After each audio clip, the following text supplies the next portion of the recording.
मुझे बड़ा अच्छा लगा।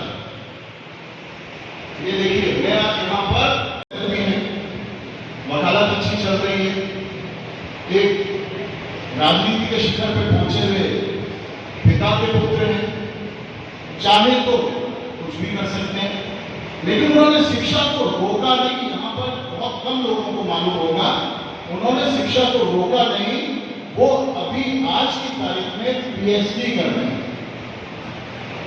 तो सबसे बड़ी बात, गुरुदेव जो भाषण देने आए यहाँ पर, मतलब अपना उद्बोधन देने आए, सॉरी गलती माफी चाहूंगा मैं, गुरुदेव ने एक ही चीज बोली, शिक्षा को आगे बढ़ाते हो, कहने का शब्द अलग हो सकते हैं मेरे। दूसरी चीज संस्कार, अगर हम कुछ भी कर सकते। तीसरी चीज जिज्ञासा, लगन और लक्ष्य। अपने थोड़े से उद्बोधन में उन्होंने बहुत कुछ बोला। मैं यहां पर अपने आप को एक अलग तरीके से लेकर के आया था। अब मैं आपके सामने हूं। जनरली मैं जब मोटिवेशन सेमिनार्स में जाता हूं तो ऐसे ही जाता हूं।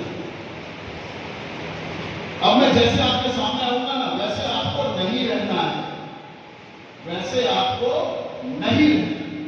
देखिएगा मुझे,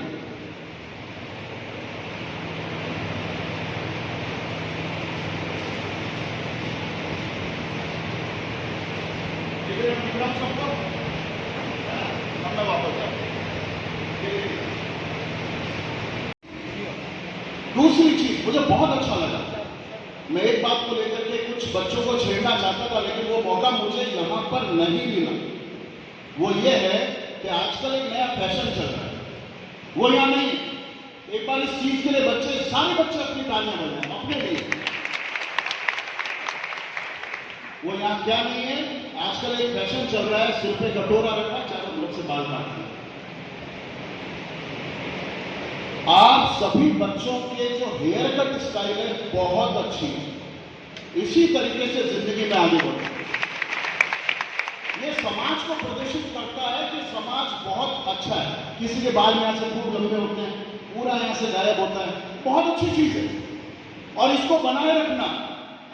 जिस दिन ये चीज छूटी उस दिन सोच लेना आप भटक गए। अच्छा, एक चीज मैं पूछता हूं आप सबसे, सिर्फ बच्चों से, मम्मी पापा से नहीं, आप लोगों में से अपनी मम्मी को कौन प्यार करता है? हाथ खड़ा करो। यूं पूरा, यूं एकदम यूं टाइट, यूं नहीं, मम्मी को आधा पूरा प्यार नहीं करते, पूरा। देखिए, आप सब समझदार हो सकते हैं, लेकिन मम्मी पापा के लिए नहीं, हाथ यूं पूरा। अच्छा, अपने पापा से कौन प्यार करता है? जोर पूरा। और अगर दम है तो जब तक मैं तालियां बजा रहा हूं, अपने मम्मी पापा के लिए तालियां बजाएं। हाथ ऊपर भी रहना चाहिए, ऊपर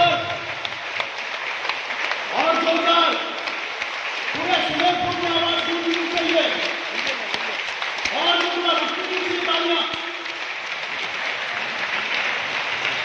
थैंक यू सो मच। ये हुई ना बात। देखिए, हम लोग अपनी जिंदगी में कुछ ना कुछ लक्ष्य बनाते हैं। जैसे राजावर साहब ने अभी कई सब्जेक्ट की जानकारी, मैं सब्जेक्ट की जानकारी दूंगा, लेकिन उससे पहले सभी 10वीं में पढ़ने वाले बच्चे या 9वीं में पढ़ने वाले बच्चे या 12वीं में जो बच्चे पढ़ रहे हैं उनके लिए, मतलब 9वीं से 12वीं, एक अभी भारत सरकार ने, उसमें कई लोगों के विरोध हो सकते हैं, कई लोगों का समर्थन हो सकता है। 8वीं से लगाकर मेरी बात को ध्यान से सुनना, 12वीं पास बच्चों तक के लिए फौज में जाने का एक बहुत अच्छा सुनहरा मौका निकाला है और उसको कहते हैं अग्निवीर।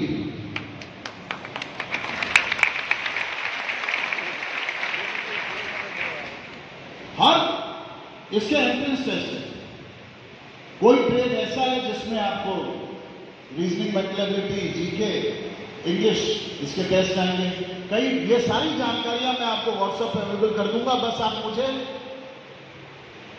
इस बैनर की फोटो भेज देना अपने व्हाट्सएप से, कई जानकारियां दे दूंगा। मैंने नंबर इसीलिए लिखा है आपका, और आपका नाम, आपके पिताजी का नाम और गांव। अभी से तैयारी शुरू कर दो। 4 साल की नौकरी, इसमें आर्ट्स, कॉमर्स, साइंस, 8वीं पास से लगाकर 12वीं सब अप्लाई कर सकते हैं। मगर एक चीज ध्यान रखना, वो बच्चे बिल्कुल अप्लाई नहीं करें जिनका पैर चपटा है और या फिर घुटने जुड़ते हो, वो अप्लाई नहीं करें, क्योंकि कुछ समय बाद वो अगर डिस्क्वालीफाई हो जाएंगे तो दिल टूटता है। ठीक है ना। अग्निवीर में सारी जानकारियां मैं आपको अवेलेबल करा दूंगा व्हाट्सएप पर। कौन सा टेस्ट है, कैसा टेस्ट है, फिजिकल क्या चाहिए, मेडिकली क्या चाहिए, टेस्ट कब कब होंगे, मेरे से जुड़े रहना। मैंने इसीलिए सबसे पहले अपना नंबर दिया। 4 वर्ष के बाद आपको पैसा मिलेगा, वो तो साइड की बात। कुछ ऐसा करना अग्निवीर में सेलेक्ट होने के बाद कि 25% अग्निवीरों को आर्मी के अंदर परमानेंट किया जाए। बाकी 75% जो रह गए उनको CRPF, ONGC, oil India, Bharat सरकार और राज्य सरकार के जितने भी कंसर्न हैं उनके अंदर एज अ सिक्योरिटी ऑफिसर लिया जाएगा, गार्ड नहीं। कई लोग बोल रहे हैं बैंक के बाहर एटीएम में खड़ा कर दिया जाएगा, नहीं, एज अ सिक्योरिटी ऑफिसर। समझ रहे हो आप मेरी बात। दूसरी चीज, आप सभी को जो भी 10 से ऊपर सेलेक्ट होंगे सबको बंदूक का लाइसेंस मिलेगा अगर वो जॉब छोड़ेंगे। बंदूक का लाइसेंस का मतलब यह है कि जिनके पास जिस कंपनी में सिक्योरिटी ऑफिसर की जॉब निकलती है उसके अंदर बंदूक का लाइसेंस सबसे पहले पूछा जाता है, वो आप सबको मिलेगा। बंदूक का लाइसेंस लेने में कितने पापड़ बेलने पड़ते हैं, एमएलए साहब से पूछना, बहुत सिफारिश आती होगी। देखिए, विचारधारा कुछ भी हो सकती है, मेरी विचारधारा कांग्रेस की हो सकती है, आपकी बीजेपी की हो सकती है, आपकी जनता दल, कुछ भी हो सकती है, लेकिन जो एक चीज हमारे सामने आई है उसमें अच्छाइयां भी है और बुराई, और हम स्टूडेंट्स हैं, हम बच्चे हैं, हमको विचारधाराओं से कोई लेना देना नहीं है। राजनीति में आना आप सभी का आखिरी लक्ष्य होना चाहिए। सबसे पहले हमारे पास बहुत रास्ते, उन रास्तों में चले। मैं बताऊं, मेरे टाइम, मैंने इंडियन इंजीनियरिंग कॉलेज से इंजीनियरिंग की है, मैकेनिकल में 96 पास आउट। मेरे टाइम जो गजेंद्र सिंह शेखावत जल शक्ति मंत्री हैं केंद्र में, वो अपने स्टूडेंट लाइफ में गोल्ड मेडलिस्ट रहे, जनरल, और पॉलिटिक्स ऐसी करी कि गोल्ड मेडलिस्ट रहते हुए बंदा जोधपुर यूनिवर्सिटी का प्रेसिडेंट बना। मेरे बड़े भाई है, फिर भी नहीं रहे, बंदा वर्ड बोल रहा हूं, दम होना चाहिए। तो राजनीति करो, लेकिन सबसे पहले पढ़ाई करो। कई लीडर्स जो बने वो सब बड़े बड़े अहदों पे आज पहुंच गए, उन्होंने राजनीति की, लेकिन वो पहले पढ़ाई की। मैंने इसीलिए पहला एग्जांपल ये दिया कि दिनेश कुमावत जो खुद एलएलबी है लेकिन पीएचडी कर रहे हैं, कि नहीं, पढ़ाई चालू रहनी चाहिए, नाम के आगे डॉक्टर लगाना है। वो पीएचडी जिंदगी में काम आए नहीं आए, लेकिन जिस पीएचडी को करने में जो शिक्षा अर्जित करी है वो तो काम आएगी। तो मेरा आप लोगों से यही कहना है, अग्निवीर के पीछे पर लड़कियों को भी इसमें चांस मिलेगा। उम्र है 17.5 से 21.5, हाइट वगैरह सारी जानकारी मैं आपको दे दूंगा।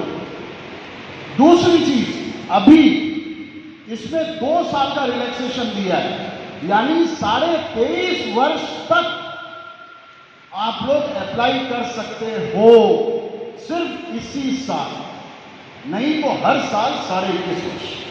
अच्छा, मुझे एक बात बताओ, अब हम शुरू होते हैं, थोड़ा सा माहौल को हल्का करता हूं, ये हमने पढ़ाई की बात की, अब हम शुरू होते हैं। मैंने सबसे पहले एक चीज पूछी कि हम रोज स्कूल जाते हैं, ये मैं स्कूल वाले बच्चों से पूछ रहा हूं, चलो कॉलेज वाले भी अपने, मैं सोचता हूं कॉलेज वाले समझदार हैं, और जो कॉलेज वाले बच्चे समझदार नहीं है वो मेरी बात को सुने।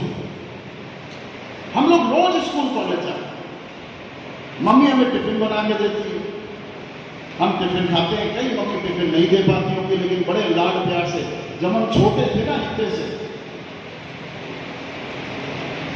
इतने छोटे पैदा होते हैं, 6 फुट का तो कोई नहीं होता।